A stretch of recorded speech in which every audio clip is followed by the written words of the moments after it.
ಇದೆಲ್ಲಾನು Japan make ಇದು, ಇದಲ್ಲೇ machine ಮಾಡಿರ್ತಾರೆ.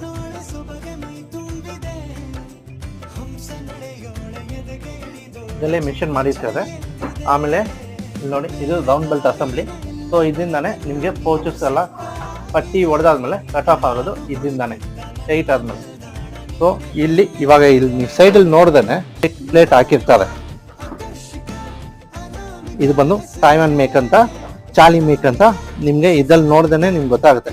ಯಾಕಂದ್ರೆ ಈ ಸೀರಿಯಲ್ ನಂಬರ್ ನೀವು ಟೈಪ್ ಮಾಡಿದ್ರೆ ನಿಮಗೆ ಈ ಮೇಕ್ ಮಿಷಿನು ಡೀಟೇಲ್ಸು ನಿಮಗೆ ನೆಟ್ಟಲ್ಲಿ ಅವೈಲಬಲ್ ಇರುತ್ತೆ. ಸೊ ಇದ್ರಲ್ಲಿ ಮಾತ್ರ ಹೀಟರ್ ಅಸೆಂಬ್ಲಿ, ಹೀಟರ್ ಕನೆಕ್ಷನ್ ಎಲ್ಲ ಇಲ್ಲಿ ಬರುತ್ತೆ. ಸೊ ಇದು ಎಷ್ಟು ಬರಬೇಕು, ಎಷ್ಟು ಯೂಸ್ ಮಾಡ್ಬೇಕಂತ ಇದರಲ್ಲಿ ಇರುತ್ತೆ. ಇದು ನಾರ್ಮಲ್ ಆಲ್ರೆಡಿ ಕಡಿಮೆ ಇದೆ. ಕಡಿಮೆ ಮೀನ್ಸ್ ನಾರ್ಮಲ್ ಸ್ಟಾರ್ಟಿಂಗ್ ಸ್ಟೇಜಲ್ಲಿ ಇದೆ. ಇಷ್ಟಿದ್ರೆ ಸಾಕು, ಹೋಗ್ತಾ ಹೋಗ್ತಾನೆ ಚೇಂಜ್ ಮಾಡಬೇಕು. ಸೊ ಹೀಟರ್ ಬ್ಲೇಡ್ ಎಲ್ಲ ಇದ್ರಲ್ಲಿ ಬರುತ್ತೆ. ಸೊ ಇದಲ್ಲೇ ಹಾಕಿರ್ತಾರೆ ಮಿಷನ್